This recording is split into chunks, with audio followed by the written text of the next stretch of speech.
జనసేన వాళ్ళు ఇలాంటి సంఘటనలు జరుగుతాయనేసి వాళ్ళకి ముందే తెలిసేమో, లేదా ఈ సంఘటన కూడా వాళ్ళకి ముందే తెలిసేమో వాళ్ళు ప్రెస్ నోటు రిలీజ్ చేయడం జరిగింది.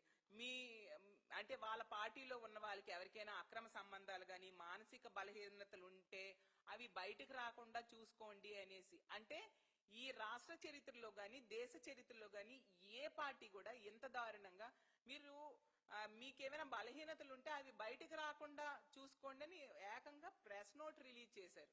అంటే వాళ్ళు తప్పు చెయ్యొద్దు అని వాళ్ళ నాయకులకి వాళ్ళ ఇన్స్ట్రక్షన్స్ ఇవ్వడం మానేసి, తప్పు చెయ్యొద్దు చేస్తే శిక్షిస్తామని ప్రెస్ నోట్స్ రిలీజ్ చేయడం మానేసి ఈ విధంగా మీరు అవి బయటకు రాకుండా కాపాడుకోండి అని చెప్తున్నారంటే ఇంకా ఏమనాలో అర్థం కాని పరిస్థితి. ఇప్పటికైనా ఈ ప్రభుత్వం కళ్ళు తెరిచి